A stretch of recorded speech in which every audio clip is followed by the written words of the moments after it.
História do sábado e do primeiro dia da semana. Capítulo 5. O sábado escrito pelo dedo de Deus. Quando a voz do santo cessou, o povo estava de longe em pé. Moisés, porém, se chegou à nuvem escura onde Deus estava. Segue-se um breve diálogo no qual Deus entrega a Moisés uma série de preceitos, os quais, como uma amostra dos estatutos dados por seu intermédio, podem ser classificados da seguinte forma: preceitos cerimoniais que apontavam para as coisas por vir, preceitos legais direcionados ao governo civil da nação, e preceitos morais declarando de outras formas os 10 mandamentos. Nesse breve diálogo, o sábado não é esquecido. 6 dias farás a tua obra, mas ao 7º dia descansarás, para que descanse o teu boi e o teu jumento, e para que tome alento o filho da tua serva e o forasteiro. Êxodo 23:12. Esse texto bíblico fornece uma evidência implícita de que o sábado foi feito para a humanidade e para as criaturas que compartilham dos labores humanos. O estrangeiro e o forasteiro deveriam guardá-lo, e o sábado serviria de alento para eles. Ver também Êxodo 20, versículo 10, Deuteronômio 5:14, Isaías 56. Mas as mesmas pessoas não poderiam participar da Páscoa até que se tornassem membros da igreja hebraica por meio da circuncisão. Êxodo 12, 43-48. Quando Moisés voltou para junto do povo, ele repetiu todas as palavras do Senhor. A uma voz, os israelitas exclamaram: tudo o que o Senhor falou, faremos.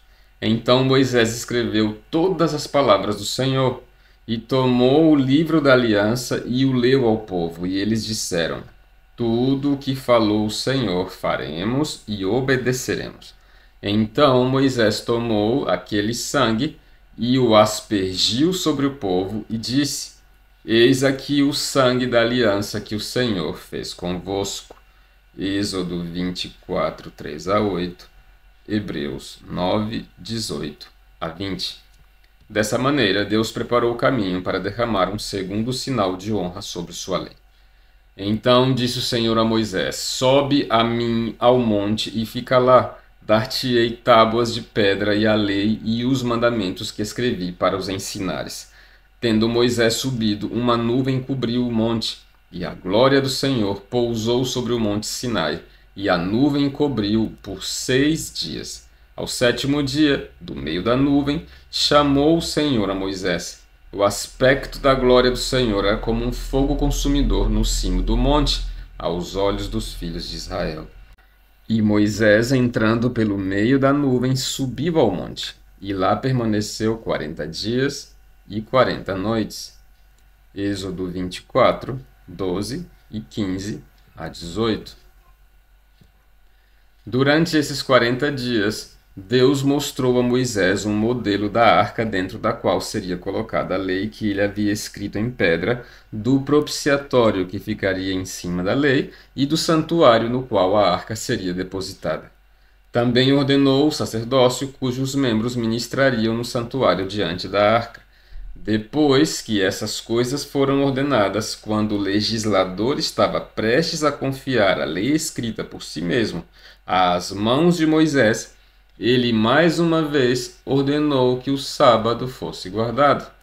Disse mais o Senhor a Moisés: tu, pois, falarás aos filhos de Israel e lhes dirás: certamente guardareis os meus sábados, pois é sinal entre mim e vós nas vossas gerações, para que saibais que eu sou o Senhor que vos santifica. Portanto, guardareis o sábado, porque é santo para vós outros. Aquele que o profanar morrerá, pois qualquer que nele fizer alguma obra será eliminado do meio do seu povo. 6 dias se trabalhará, porém o 7º dia é o sábado do repouso solene, santo ao Senhor. Qualquer que no dia do sábado fizer alguma obra morrerá. pelo que os filhos de Israel guardarão o sábado, celebrando-o por aliança perpétua nas suas gerações. Entre mim e os filhos de Israel é sinal para sempre, porque em 6 dias fez o Senhor os céus e a terra, e ao 7º dia descansou e tomou alento. E tendo acabado de falar com ele no monte Sinai, deu a Moisés as 2 tábuas do testemunho, tábuas de pedra, escritas pelo dedo de Deus. Êxodo 31, 12 a 18. Essa passagem deve ser comparada com o testemunho de Ezequiel dado em nome de Deus. Dei-lhes os meus estatutos e lhes fiz conhecer os meus juízos, os quais, cumprindo-os, o homem viverá por eles. Também lhes dei os meus sábados para servirem de sinal entre mim e eles, para que soubessem que eu sou o Senhor que os santifica. Eu sou o Senhor vosso Deus. Andai nos meus estatutos e guardai os meus juízos e praticai-os. Santificai os meus sábados, pois servirão de sinal entre mim e vós, para que saibais que eu sou o Senhor vosso Deus. Ezequiel capítulo 20, versículo 11, 12, 19 e 20. Deve-se observar que nenhum desses textos bíblicos ensina que o sábado foi feito para Israel, nem que ele foi criado depois que os hebreus saíram do Egito. Nenhum detalhe desses versos nem sequer parece contradizer os textos que afirmam que o sábado foi instituído na criação. Ao contrário, constatamos: 1. Que foi o ato divino de dar o sábado aos hebreus que o transformou em sinal entre ele e o povo. Também lhes dei os meus sábados para servirem de sinal entre mim e eles. O ato divino de lhes confiar o sábado já foi discutido. 2. Que seria um sinal entre Deus e os hebreus para que soubessem que eu sou o Senhor que os santifica. No Antigo Testamento, toda vez que a palavra Senhor tem todas as suas letras maiúsculas, como nos textos em análise, o original hebraico é Yahvé, Javé, Jeová. Portanto, o sábado como sinal significa que foi Jeová, isto é, o Deus infinito e autoexistente que o havia santificado. Santificar é separar ou destinar a um fim santo, sagrado ou religioso. Já era suficientemente evidente que a nação hebraica fora separada de toda a humanidade de modo surpreendente. Mas quem é que os havia separado dessa forma de todos os outros povos? Em graciosa resposta a essa importante pergunta, Deus concedeu aos hebreus seu próprio dia de descanso. Mas como o grande memorial do Criador seria a resposta categórica a essa pergunta? Ouça as palavras do Altíssimo. Certamente guardareis os meus sábados, isto é, meus dias de descanso, pois é sinal entre mim e vós, entre mim e os filhos de Israel, é sinal para sempre, porque em 6 dias fez o Senhor os céus e a terra, e ao 7º dia descansou e tomou alento. O sábado, como sinal entre Deus e Israel, era um testemunho perpétuo de que aquele que os havia separado de toda a humanidade como seu tesouro peculiar na terra, era o mesmo que o havia criado os céus e a terra em 6 dias, descansado no 7º. Tratava-se, portanto, da mais forte certeza possível de que aquele que o santificava era, de fato, Jeová. Desde os dias de Abraão, Deus havia separado os hebreus. Aquele que até então nunca havia usado o nome local, nacional ou familiar, desde aquela época até o fim de seu relacionamento de aliança com a raça hebraica, assumiu títulos que pareciam mostrar que ele era Deus apenas dos israelitas. Da escolha de Abraão e sua família em diante, ele se designa como Deus de Abraão, de Isaque e de Jacó, Deus dos hebreus e Deus de Israel. Ele tirou os hebreus do Egito para ser o seu Deus e no Sinai uniu-se a eles em solene aliança. Dessa forma, ele separou ou santificou os hebreus para si, porque todas as outras nações haviam se entregado à idolatria. Assim, o Deus do céu e da terra condescendeu em se entregar a uma só raça e separá-la de toda a humanidade.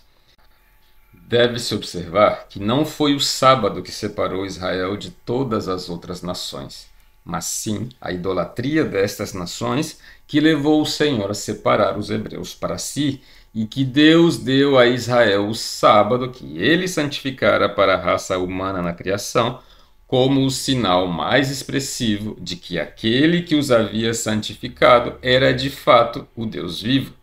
Foi o ato divino de dar o sábado para os israelitas que o transformou em um sinal entre ele e o povo. Mas a existência do sábado não resultou do fato de ele ter sido dado dessa maneira aos hebreus, pois o que eles receberam foi o antigo sábado do Senhor, e conforme vimos, ele não foi dado como um novo mandamento. Pelo contrário, baseou-se, na época, em uma obrigação já existente. Foi a providência de Deus em favor dos hebreus, primeiro lhes resgatando da escravidão abjeta, e depois enviando o pão do céu por 6 dias e preservando-o para o sábado, que transformou esse dia em um presente para o povo. Note a importância da maneira como esse dom foi concedido em uma demonstração de quem o santificava. Ele se tornou um presente aos hebreus pela providência maravilhosa do maná, um milagre que continuou a declarar abertamente o sábado a cada semana durante o período de 40 anos, mostrando invariavelmente que aquele que os conduzia era o autor do sábado e, portanto, o Criador do céu e da terra. O fato do sábado que foi feito para a humanidade ter sido entregue aos hebreus dessa forma certamente não é mais notável do que o fato do Deus de toda a terra ter confiado seus oráculos e a si próprio a esse povo. O Altíssimo, sua lei e o sábado não se tornaram judeus, mas os hebreus se tornaram depositários honrados da verdade divina, e o conhecimento de Deus e de seus mandamentos foi preservado na terra. O motivo sobre o qual esse sinal se baseia aponta inequivocamente para a verdadeira origem do sábado. Ele não se originou da queda do maná durante 6 dias e de sua interrupção ao 7º, pois isso aconteceu porque o sábado já existia. Sua origem se deve ao fato de que em 6 dias fez o Senhor os céus e a terra, e ao 7º descansou e tomou alento. Assim fica demonstrado que o sábado teve origem no descanso e alento do Criador e não na queda do maná. Como instituição, o sábado declarava que seu autor era o Criador dos céus e da terra. Como sinal entre Deus e Israel, anunciava que quem os havia separado era de fato Jeová. O último ato do legislador nesse diálogo memorável foi colocar nas mãos de Moisés as 2 tábuas do testemunho, tábuas de pedra escritas pelo dedo de Deus. Ele então revelou a Moisés a triste apostasia do povo de Israel, apressando-o para que descesse a encontrá-los. E voltando-se, desceu Moisés do monte com as 2 tábuas do testemunho nas mãos, tábuas escritas de ambos os lados. De um lado e do outro lado estavam escritas. As tábuas eram obra de Deus. Também a escritura era a mesma escritura de Deus, esculpida nas tábuas. Logo que se aproximou do arraial, viu ele o bezerro e as danças. Então, acendendo-se-lhe a ira, arrojou das mãos as tábuas e quebrou-as ao pé do monte. Então Moisés infligiu o castigo sobre os idólatras, e caíram do povo naquele dia uns 3.000 homens. Moisés se voltou para Deus e intercedeu em favor do povo. Então o Senhor prometeu que seu anjo iria com os israelitas, mas ele próprio não andaria no meio deles, para que não os consumisse. Em seguida, Moisés apresentou uma fervorosa súplica ao Altíssimo para que pudesse ver sua glória. Tal pedido foi atendido, com exceção de que a face de Deus não poderia ser vista. Mas antes de Moisés subir para contemplar a majestade do legislador infinito, o Senhor lhe disse: Lavra 2 tábuas de pedra como as primeiras, e eu escreverei nelas as mesmas palavras que estavam nas primeiras tábuas que quebraste. Lavrou, pois, Moisés 2 tábuas de pedra, como as primeiras, e levantando-se pela manhã de madrugada, subiu ao monte Sinai, como o Senhor lhe ordenara, levando nas mãos as 2 tábuas de pedra. Tendo o Senhor descido na nuvem, ali esteve junto dele, e proclamou o nome do Senhor, e passou o Senhor por diante dele. Então Moisés contemplou a glória do Senhor, e imediatamente, curvando-se Moisés para a terra, o adorou. Esse encontro durou 40 dias e 40 noites, assim como o primeiro. Ao que tudo indica, o tempo foi gasto em intercessão da parte de Moisés para que Deus não destruísse o povo por causa do seu pecado. O relato acerca desse período é muito breve, mas o sábado é mencionado. 6 dias trabalharás, mas ao 7º dia descansarás, quer na aradura, quer na cega. Êxodo 34, 21. Assim o povo foi admoestado a não se esquecer do sábado do Senhor, nem mesmo nos períodos mais ocupados. Esse segundo período de 40 dias terminou como o primeiro, com o ato de Deus de depositar as tábuas de pedra nas mãos de Moisés. E ali esteve com o Senhor 40 dias e 40 noites. Não comeu pão, nem bebeu água. E escreveu nas tábuas as palavras da aliança, as 10 palavras. Portanto, parece que as tábuas do testemunho eram 2 tábuas de pedra nas quais os mandamentos foram escritos pelo dedo de Deus. Demonstra-se então que o testemunho de Deus corresponde aos 10 mandamentos. A escrita feita nas segundas tábuas foi uma cópia exata da que foi feita nas primeiras. Deus disse: lavra 2 tábuas de pedra como as primeiras, e eu escreverei nelas as mesmas palavras que estavam nas primeiras tábuas que quebraste. Acerca das primeiras tábuas, Moisés disse: então vos anunciou ele a sua aliança, que vos prescreveu os 10 mandamentos, e os escreveu em 2 tábuas de pedra. Êxodo 34, 1 e 28. Foi assim que Deus confiou a seu povo os 10 mandamentos.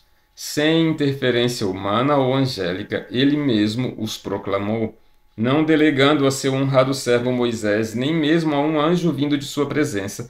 Ele mesmo os escreveu com o próprio dedo. Lembra-te do dia de sábado para o santificar. É uma das 10 prescrições que assim foram exaltadas pelo Altíssimo. Essas 2 elevadas honras não foram as únicas que ele conferiu a esse preceito. Ao passo que o mandamento do sábado as compartilha com os outros 9 mandamentos, o quarto se destaca dentre eles por ter sido estabelecido pelo exemplo do próprio legislador. Estes mandamentos, escritos nas tábuas de pedra, fazem evidente referência à natureza dupla da lei divina, o amor supremo a Deus e o amor ao próximo como a nós mesmos. O mandamento do sábado, colocado no fim da primeira tábua, forma o elo de ouro que une as 2 partes da lei moral. Ele protege e faz vigorar o dia que Deus reivindica como seu. Ele acompanha os seres humanos ao longo dos 6 dias que Deus lhe deu para serem usados de maneira apropriada nas várias relações da vida, abrangendo dessa forma a vida humana em sua totalidade e deixando implícito que cabe ao homem, ao fazer toda a sua obra nos 6 dias que lhe foram emprestados, cumprir todos os deveres da segunda tábua, embora o mandamento em si pertença à primeira tábua da lei. A linguagem do legislador ao chamar Moisés para subir o monte e receber os 10 mandamentos comprova que eles formam um código moral completo. Sobe a mim ao monte e fica lá. Dar-te-ei tábuas de pedra e a lei e os mandamentos que escrevi. Êxodo 24, 13. Essa lei composta de mandamentos era o testemunho de Deus gravado em pedra. O mesmo fato grandioso é apresentado por Moisés na bênção que pronunciou sobre Israel. Disse, pois, o Senhor veio do Sinai e lhes alvoreceu de Seir. Resplandeceu desde o monte Parã e veio das miríades de santos. À sua mão direita havia para eles o fogo da lei. Ou, como diz a King James Version, de sua destra veio para eles uma lei ardente. Deuteronômio 33, 2. Não pode haver dúvida de que, por meio dessas palavras, o Altíssimo é descrito como estando pessoalmente presente com miríades de seus santos ou de anjos. E o que ele escreveu com a própria mão direita é chamado por Moisés de fogo da lei. Agora o homem de Deus completa seu encargo sagrado. E assim ele relata o que Deus fez ao lhe confiar a lei e o que ele mesmo fez para que a lei chegasse à sua posição final. Então escreveu o Senhor nas tábuas, segundo a primeira escritura, os 10 mandamentos que ele vos falara no dia da congregação, no monte, no meio do fogo. E o Senhor mas deu a mim. Virei-me e desci do monte e pus as tábuas na arca que eu fizera, e ali estão, como o Senhor me ordenou. Assim a lei de Deus foi depositada dentro da arca, embaixo do propiciatório. Deuteronômio 10, 4 e 5, Êxodo 25, 10 a 22. Este capítulo também não poderia terminar sem destacar a importante relação do quarto mandamento com a expiação. A tampa da arca era chamada de propiciatório, porque todos aqueles que haviam transgredido a lei contida embaixo dele, dentro da arca, poderiam encontrar perdão por meio da aspersão sobre o propiciatório do sangue da expiação. A lei dentro da arca era a que exigia a expiação. A lei cerimonial que ordenava o sacerdócio levítico e os sacrifícios pelo pecado era a lei que ensinava aos seres humanos como a expiação poderia ser efetuada. A lei transgredida se encontrava embaixo do propiciatório. O sangue da oferta pelo pecado era aspergido em cima dele, e o perdão era estendido ao pecador penitente. Havia um pecado autêntico e, portanto, uma lei autêntica que o ser humano havia quebrado. Mas não havia uma expiação autêntica, e daí a necessidade do grande antítipo dos sacrifícios levíticos. A expiação autêntica, quando fosse realizada, deveria estar ligada à lei a respeito da qual a expiação havia sido prefigurada. Em outras palavras, a expiação típica ou simbólica era a sombra dos bens vindouros, Hebreus 10:1. Estava relacionada à lei guardada na arca e indicava que uma expiação autêntica era exigida por aquela lei. Era necessário que a lei que exige a expiação, a fim de poupar aquele que a transgredira, fosse perfeita em si mesma. Caso contrário, a culpa recairia, pelo menos em parte, sobre o legislador e não totalmente sobre o pecador. Logo, a expiação efetuada não elimina a lei transgredida, uma vez que ela é perfeita, mas tem o claro propósito de eliminar a culpa do transgressor.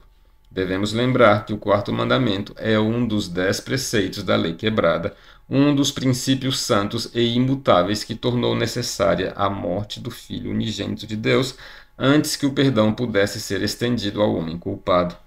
Com esses fatos em mente, não é estranho que o legislador tenha reservado para si a tarefa de proclamar a lei, não confiando a nenhum ser criado a responsabilidade de escrever a lei que exigiria, como meio de expiação, a morte do Filho de Deus.